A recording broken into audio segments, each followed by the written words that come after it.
Hola chicos, ¿cómo están? Buen día.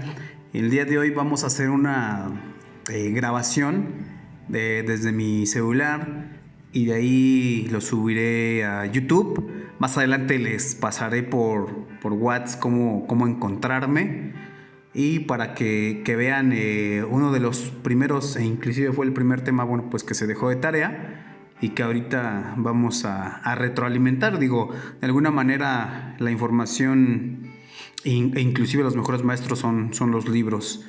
Nosotros solamente, aparte del dominio del tema y demás, y del conocimiento, parte de lo que nos corresponde es transmitir esa experiencia. Entonces voy a comenzar. Vamos a ver el tema de goniometría y ya revisé los resúmenes de todos. La verdad es que no hay ningún problema, todo está bien. Llevo la información registrada en la lista, por lo tanto no hay de qué preocuparse. Solo aquel que no lo haya mandado, que pues he visto que realmente todos lo han mandado, pues no hay problema, ¿verdad? Vamos a trabajar entonces con el primer tema. Decíamos que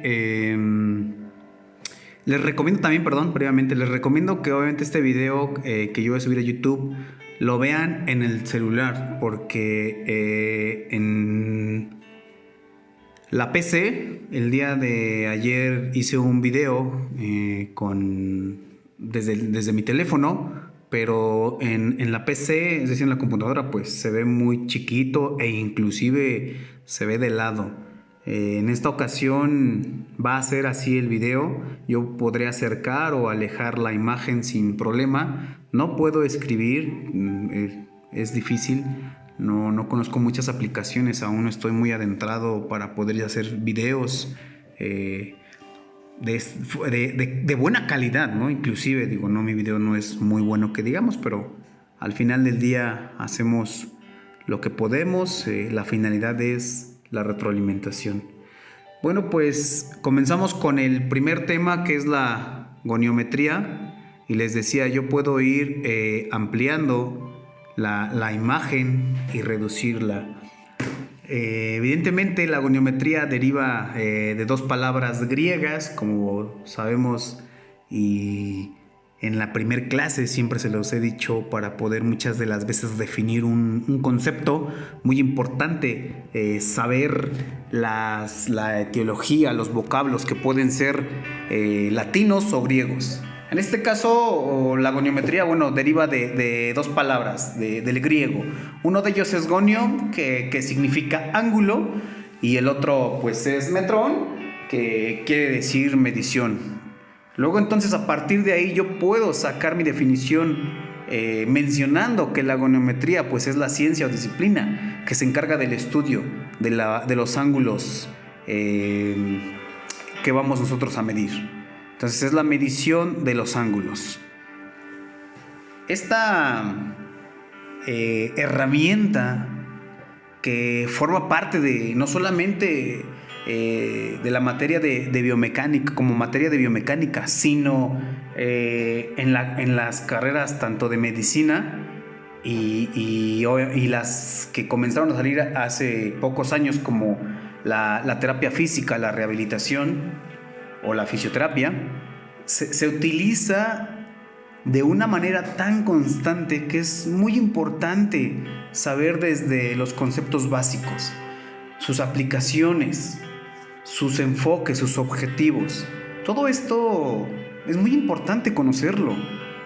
Es de suma importancia poder trabajarlas, porque es la pauta que nosotros vamos a hacer o llevar a cabo con nuestros pacientes cuando encontramos o conocemos alguna lesión. Entonces la goniometría se ha aplicado desde muchísimos años, en diversas terapéuticas, en diversas herramientas, en diversas áreas, matemáticas, geometría, física. Increíblemente, la verdad es que ha tenido mucho uso. Pero bueno, ¿cuáles son los objetivos de la goniometría? Básicamente son dos. Estos se dividen en el número 1, que es evaluar la posición de una articulación en el espacio. Ojo, importante, esta normalmente es estática. Es decir, no hay movimiento, y este procedimiento que llevamos a cabo lo vamos a hacer para cuantificar la ausencia de la movilidad de una articulación, cualquiera que sea en el cuerpo, siempre con el conocimiento de cuándo es normal, para en un futuro adelante que mi paciente presiente algún malestar y yo al llevar a cabo ese movimiento sabré que no está bien. Y el segundo es evaluar el arco de movimiento de una articulación en cada uno de los planos en el espacio, tanto así nos lo permita la articulación. No todas las articulaciones cumplen con los 3 planos o los planos que existen. Ejemplo de ello es la articulación glenohumeral, esa articulación que conforma la cabeza del húmero con la cavidad glenohumeral de la escápula. Entonces, esta cumple con todos los ejes sabidos y por haber, pero no así la articulación radiocubital. Bueno, esta, como vemos en la imagen, es diferente a la anterior. ¿En qué sentido? Pues el segundo objetivo básicamente es un procedimiento, pero ahora no estático, sino es dinámico. Dinámico quiere decir movimiento, para cuantificar ¿qué? La movilidad de la articulación. Entonces, esos son los objetivos. 1, evaluar la posición de una articulación en el espacio, procedimiento estático. 2, evaluar el arco de movimiento de una articulación en cada uno de los planos del espacio. Este procedimiento es considerado como dinámico, en movimiento. Conozco el arco de movilidad de X articulación. Si veo que está disminuido, algo está pasando. Si veo que está aumentado, algo está pasando. Más adelante, durante la misma materias relacionadas, nos van a ir dando pauta para comprender hacia dónde vamos, qué es lo que queremos y a dónde vamos a llegar. Bueno, las aplicaciones de la goniometría no son solamente en medicina, sino que aplica a diferentes áreas. Sí, ortopedia forma parte de medicina, sí, traumatología también, reumatología como especialidades médicas. Sin embargo, hace algunos años surgen las carreras, las licenciaturas de terapia física, las licenciaturas en fisioterapia. También hay otra especialidad, medicina del deporte. Luego entonces, ahí es donde nosotros entramos como licenciados en acupuntura humana rehabilitatoria, rehabilitación. Ahí podemos nosotros entrar en ese espacio que se aperturó y que ahora nosotros podemos trabajar con pacientes que van a presentar lesiones del sistema osteomiarticular. Y de forma específica, bueno, pues ya tendremos algunas patologías que nosotros somos los indicados para poder dar atención primaria, secundaria, posoperatorio, preventivo inclusive preventivo, siempre y cuando tener los conceptos básicos, conscientes de la biomecánica. Entonces, la goniometría como herramienta de esta asignatura es muy importante conocerla. En rehabilitación, bueno, pues se utiliza para determinar el punto de un tratamiento, cualquier tratamiento, evaluar la progresión en su tiempo, establecer un pronóstico, un tratamiento y finalmente la secuencia de alguna alteración que nuestros pacientes podrían llegar a presentar. La posición neutra. Muy importante recordar previamente a esto la posición anatómica. Por un lado, en el lado derecho vemos la posición anatómica y por el otro lado la posición neutra. Son muy similares, el 90% de la teoría que nos dice la posición anatómica, esta es donde el paciente o el sujeto se haya parado frente al observador, con la cabeza y los ojos mirando hacia adelante. Los pies, observen, están apoyados en el piso, dirigidos hacia adelante y los brazos a los costados del cuerpo con las palmas hacia enfrente. En la posición anatómica, el paciente tiene que estar erguido. Ahora, hay una diferencia en la posición neutra. ¿Cuál es? Las palmas de las manos.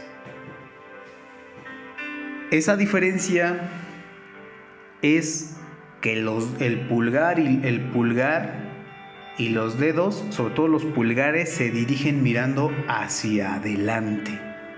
Eso es lo que hace la posición anatómica diferente de la posición neutra. También tenemos una posición fisiológica. Esa posición fisiológica, las extremidades se encuentran en semiflexión. A diferencia de la posición neutra, las articulaciones se encuentran en extensión en un ángulo de 0 grados. Por lo tanto, adoptan el nombre de posición 0. Entonces, la posición neutra y la posición 0 es la misma. Muy interesante. Para su estudio en goniometría, así es la posición. Luego tenemos un tema que toqué desde la primera clase, que fue planimetría. La planimetría de alguna manera también es súper importante, muy importante, no solo para la goniometría. Lo he demostrado en las clases porque es importante.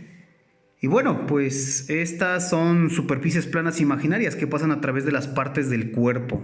Básicamente es dividir al cuerpo en mitades para su estudio. ¿Cuáles son los 3 planos? En realidad hay 4, en medicina utilizamos 4, pero para la biomecánica nos hace falta una que no nos es útil. En medicina sí se ocupa y les voy a explicar más adelante cómo es eso. Bueno, tenemos como recordatorio no confundir planos con ejes, ya que estos van de la mano para darnos esos movimientos que día a día nosotros realizamos en nuestras actividades de la vida diaria. Encender una computadora, levantar algo que pesa, caminar, agacharse, dar vuelta a la derecha, dar vuelta a la izquierda. Ahí involucran nuestros planos y nuestros ejes. Pero bueno, pasamos al plano sagital. El plano sagital está aquí, a pesar de que dice eje vertical longitudinal. Bueno, en la parte inferior izquierda tenemos el plano sagital. El plano sagital, y bueno, obviamente la línea se dirige hacia la persona, en donde solamente vemos un hemicuerpo, es decir, la mitad del total de la persona, y podemos definir que el plano sagital es aquella línea imaginaria que divide el cuerpo en 2 mitades, una derecha y una izquierda. Primero voy a definir los planos, posteriormente involucro los ejes, que se hace complejo, pero muy poco. Entonces no hay ningún problema, el video lo pueden detener, lo pueden pausar, lo pueden regresar en el momento que ustedes así lo deseen, ya que este estará en YouTube.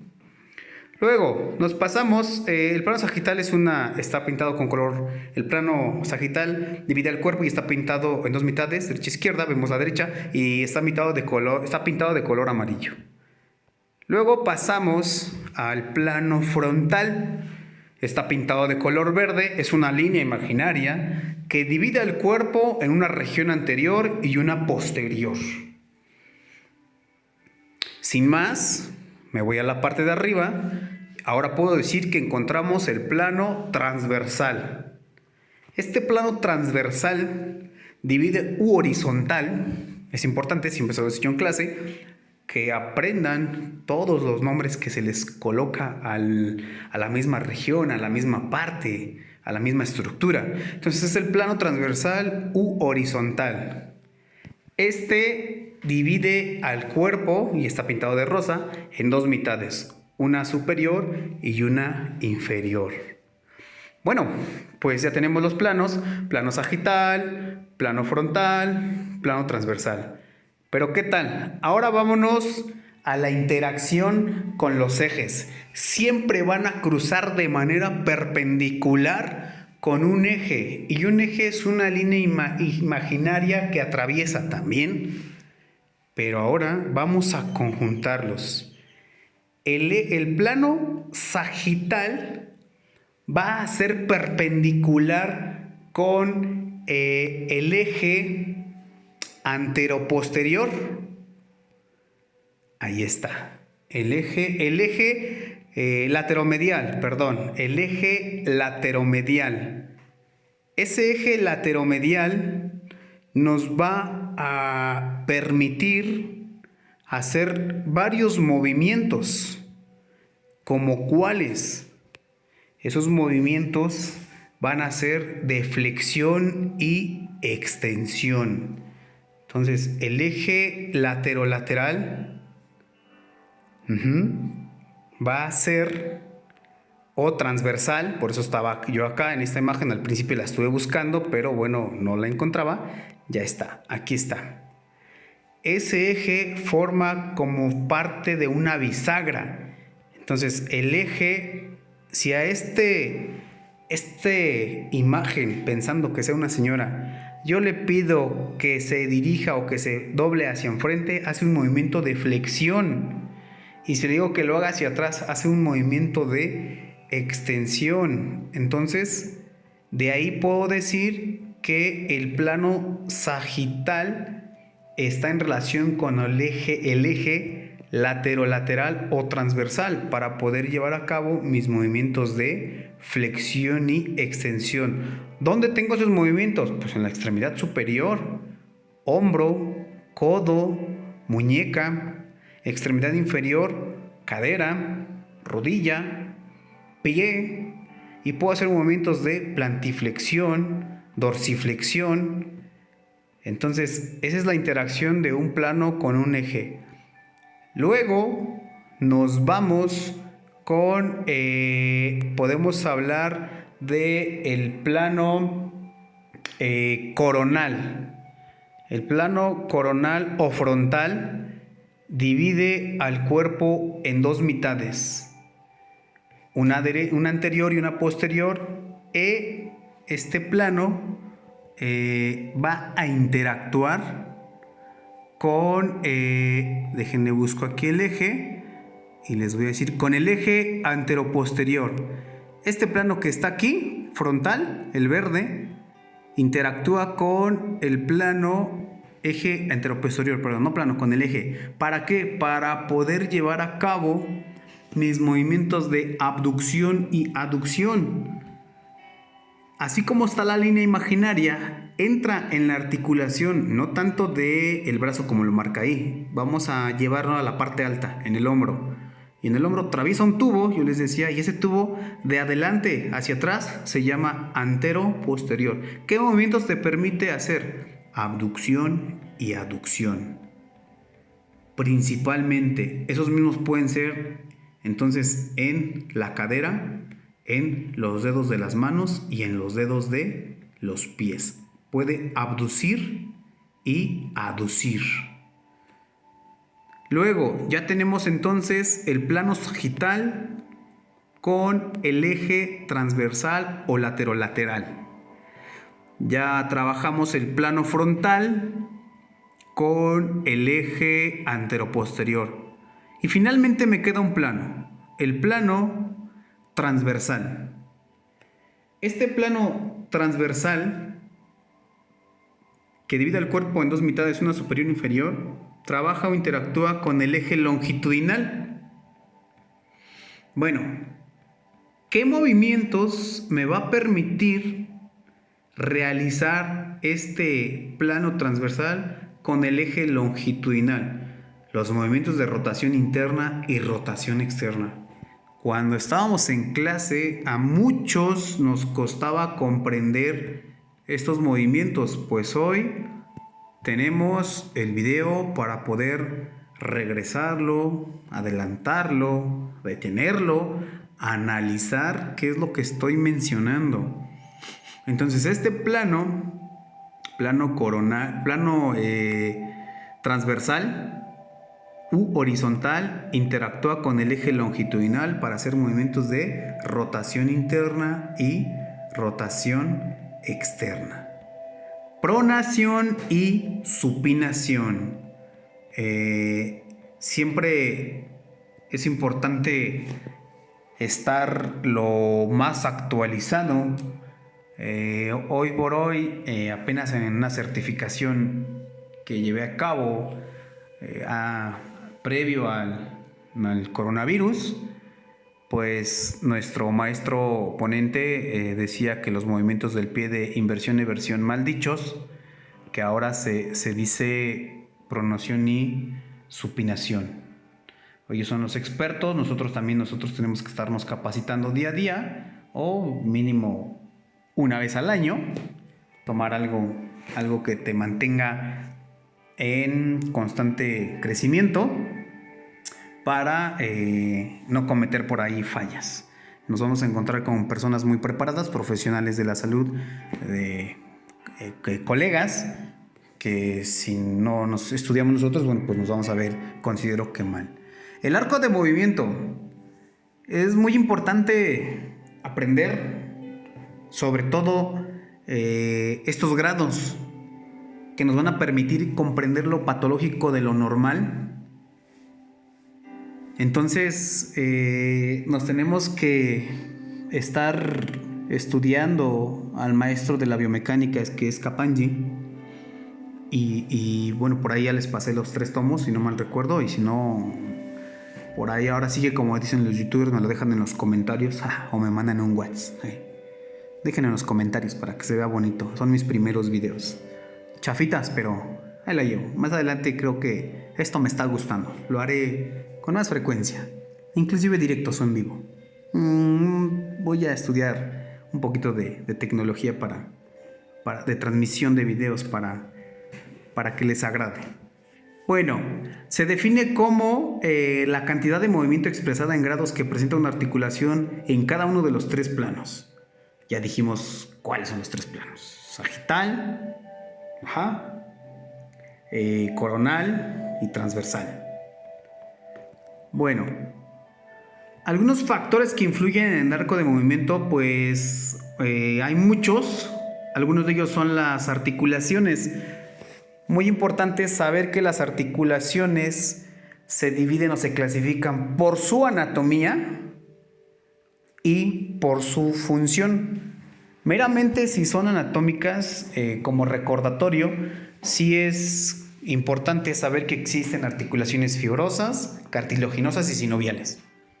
Si hablamos de alguna articulación por su movimiento, tenemos que saber que existen articulaciones sin artrosis, anfiartrosis y diartrosis.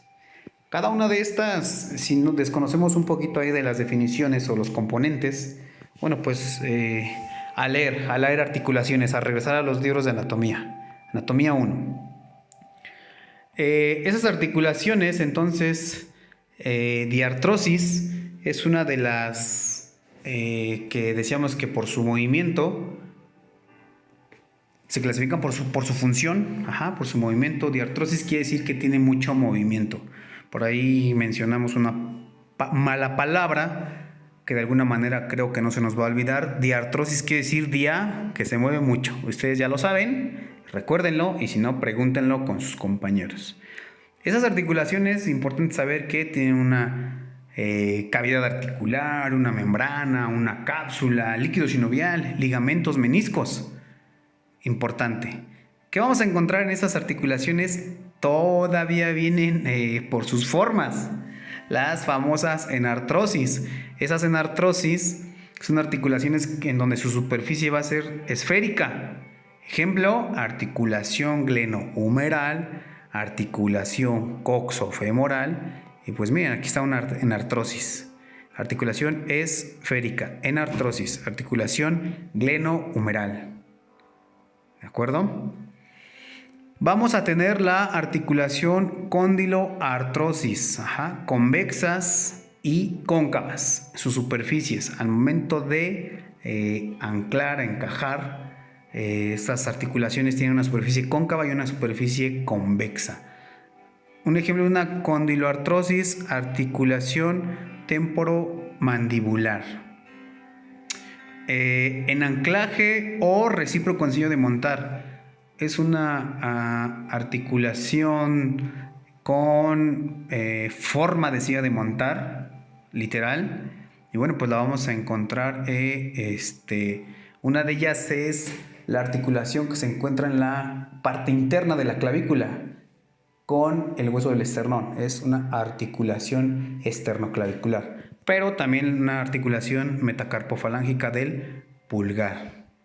Las famosas trocleoartrosis o gangliomum.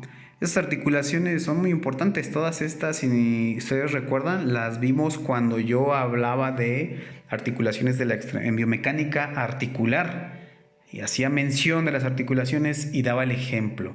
Entonces, una trocleoartrosis o gangliomo permite hacer movimientos de flexión y extensión. Ejemplo, articulación fémoro-humeral. Pero también tenemos a nivel de la extremidad superior, que en este caso es radio-cubital. La ulna o cúbito que se articula con el húmero. Trocoides, articulación que presenta movimiento rotatorio alrededor de un eje. Una trocoidea muy común es la articulación atlanto-occipitoidea, que me permite rotar hacia la derecha y rotar hacia la izquierda. Pero tenemos también la articulación que se encuentra en la extremidad superior, contraria a la articulación húmero-cubital. Entonces ahora es la húmero-radial. Eso es una articulación trocoidea.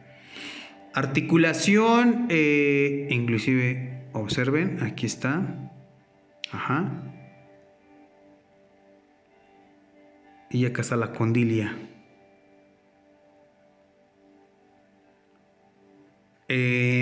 Artrodia. Esas articulaciones, sus superficies articulares son planas y presentan ligeros movimientos de deslizamiento. Articulación acromio clavicular. Ahora es acromio, no externo. Acromio clavicular. Importante continuar leyendo articulaciones. Toda la vida lo vamos a ocupar.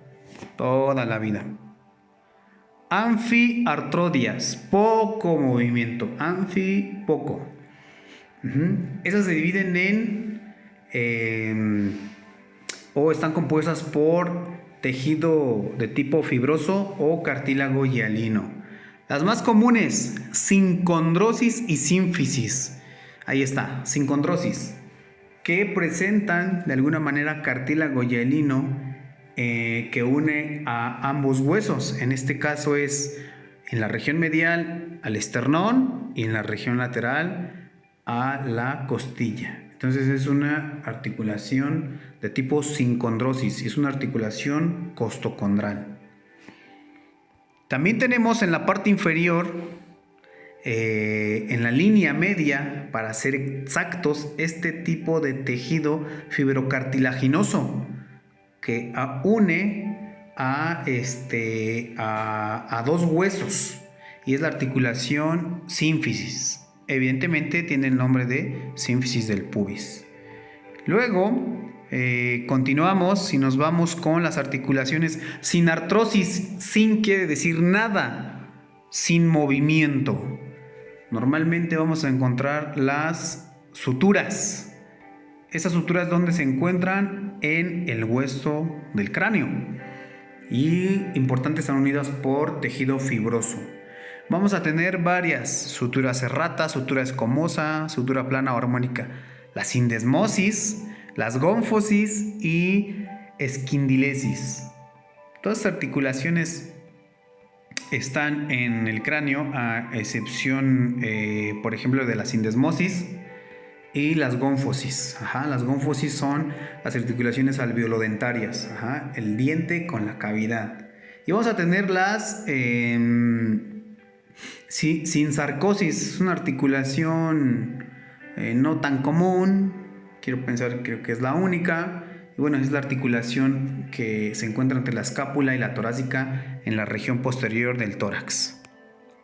Ya no entro a dar ejemplos de serratas, pero ni mucho menos a definirlas, pero sí es importante que las estemos trabajando. Integridad de los elementos anatómicos. Esta integridad de elementos anatómicos, vamos a recordar que todo tiene un grado de normalidad, de estabilidad, de nutrición, inclusive de energía. Entonces, de metabolismo, de desgaste, de aporte. Esos elementos anatómicos nos estamos refiriendo a que el tejido óseo tiene que estar en estado normal. Las articulaciones, los ligamentos tienen que estar bien nutridos para que haya una buena fijación. Los nervios, como sistema de conducción, esos potenciales tienen que estar acordes para poder trabajar y llevar a cabo despolarizaciones, repolarizaciones y llegar a la placa neuromuscular y llevar a cabo las contracciones, los movimientos, llegar a los usos musculares, dar esa descripción de cuándo contraerse, cuándo relajarse. Por lo tanto, el músculo tiene que estar nutrido por esa arteria, esos nutrientes, ese oxígeno. Eso tiene que estar, como su nombre lo dice, íntegro. ¿Para qué? Para poder llevar a cabo acciones como los movimientos, flexión, extensión y todo lo que hemos mencionado anteriormente. El estado de conciencia es muy importante porque nos va a llevar o nos da la capacidad que de manera voluntaria nosotros podamos realizar los movimientos y lo hace uno de manera consciente. Pero a veces en estado fisiológico de salud, el paciente trabajamos nosotros de manera automática, a través de nuestro subconsciente. Pero cuando hacemos conciencia y llevamos a cabo los movimientos adecuados, de ahí uno en rehabilitación que le llaman cuando hay lesiones y que desafortunadamente uno no se cuida por falta de conocimiento, por abuso de trabajo. Entonces le llaman higiene de columna. En la parte posterior, pues enseñamos a los pacientes a cómo cargar, a cómo levantarse, a cómo acostarse. Pero ahí es cuando hacen conciencia. Pero si en realidad hicieran conciencia desde antes, evitaríamos llegar a esas alteraciones patológicas. Bueno, pues el estado de conciencia es muy importante porque de ahí podemos prevenir muchas cosas. Características individuales. En este subtema incluyen la edad. Como ejemplo, normalmente uno de mis mentores me decía: si no tienes buena memoria, hazte la de papel. Y sí, la verdad es que sí he llegado a hacer notas con pluma y papel y guardarlas en la bata, en las bolsas. Sin embargo, todavía tengo buenas neuronas.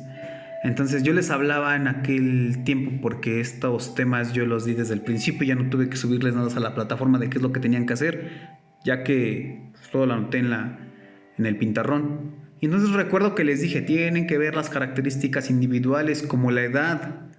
Y es aquí donde entramos. No es lo mismo el arco de un movimiento de una persona pequeña a un adulto e inclusive a un adulto mayor. Hay mucha diferencia entre un infante, en la niñez, en la adultez y en la vejez. Evidentemente, cuando uno es pequeño, por el tejido, los componentes de los tejidos en los pequeños, mucha agua, colágeno, fibras de colágeno, elastina. Esto nos permite que podamos, o estas personas, hagan o tengan arcos de movimientos inclusive mucho mayores. Y un adulto Y hay disminución de todo. Todo se nos cae conforme vamos creciendo. El cabello, la piel, la papada. Y bueno, no doy más ejemplos, pero ya saben que todo se nos cae. Luego entonces ya hay una mayor deshidratación. Por lo tanto hay una disminución en los tejidos y en los movimientos también, claro, están comprometidos. El sexo, muy importante también, ya que se ha visto, yo personalmente dando cátedra de otra materia, como es homeopatía, hay un signo muy importante en donde se extienden las extremidades tanto superiores como inferiores. Y de los grupos que he tenido, uno de cada 10 tiene hiperlasitud. Mujeres, no hombres. Entonces, en clase, no recuerdo, esta práctica no la he hecho, pero regresando de la contingencia vamos a ver cómo les voy a pedir que lleguen a cabo una extensión de extremidad superior o de extremidad inferior y vamos a observar que no se salva una mujer. Entonces, en las mujeres es muy factible encontrar que tengan una mente en el arco de la movilidad por lasitud ligamentosa. Cultura. Todos sabemos que los chinos están bien desarrollados en muchas capacidades como potencia y entonces no se quedan como personas. Arabia Saudita, China, lo que son los asiáticos, tienen una habilidad increíble en la amplitud del arco de movimiento. Entonces, no así en México, claro, la preparación y demás, pero como cultura es increíble China. Entrenamiento, algunos deportes tienen un gran impacto en el arco de movimiento, en la preparación de muchas personas como gimnastas, como bailarines, van a hacer que haya una influencia en el arco de movimiento. Complexión física, quizá no recuerdan estos personajes, pero son los famosos el gordo y el flaco. Y pues bueno, punto de comparación entre el delgado y el gordillo. Pues claro, un obeso por el aumento del tejido graso, por la masa muscular, por el volumen, por el tamaño inclusive, de mayores de 1,60, 1,70, que quieran hacer un movimiento de flexión de brazo, su arco de movimiento definitivamente va a estar muy disminuido. Y presencia de patologías que van a disminuir el arco del movimiento. Muy común en pacientes que presentan este tipo de lesión, cicatrices. Y lo peor, reitero, es cicatriz a nivel de una articulación. Qué curioso. Qué curioso. ¿Por qué no en la cara lateral de la pierna? Su salida y el canal de estómago o vesícula biliar. Necesariamente esta señora corrió con una suerte increíble y se ven simétricas sus lesiones en la cara anterior de la rodilla. Entonces eso no le va a permitir hacer una buena flexión y extensión y demás movimientos, sobre todo en esas dos. Secuelas de quemaduras. Este brother tiene una quemadura a nivel de toda la región del hombro. Y pues bueno, al momento de hacer movimientos de flexión, extensión, abducción, rotación y todo eso, yo les puedo asegurar que están muy limitados. Dolor, coxartrosis o una algia sin causa, que no sea patológico. Y entonces hay una inflamación. Toda esa cascada, esos mediadores químicos no te van a permitir en su momento hacer un buen arco de movimiento. Toda esa vía espinotalámica que en algún momento les daré clase y que verán cómo es increíble la información, cómo entra la médula espinal por la primera neurona, segunda neurona y tercera neurona. Esa vía de la termoalgesia es increíble. Algún día platicaremos de ella. Patologías como la artritis reumatoide, muy importante, claro, no me va a permitir. Inclusive pacientes con artritis reumatoide tienen rigidez articular. Les echas grasita Ellos comienzan por las mañanas a hacer movimientos y es como echarles grasita a sus articulaciones y comienzan a moverlas. Y patologías que no era aumentan, a veces disminuyen, perdón, acá era que aumentan, es correcto. Las más comunes son una hipotonía por alguna lesión quizá y una hiperlasitud constitucional, es decir, nacen con esa capacidad de poder elongar sus ligamentos. Hasta aquí concluimos el tema de goniometría. Reitero, ustedes pueden detener el video en cualquier momento para poder captar la información, comprenderla, analizarla, sobre todo hacer un análisis de la importancia de estos aspectos muy importantes, cuál es nuestro objetivo en la materia, si es favorable el uso, no es favorable, sí, por qué, no, por qué. De verdad es que se ocupa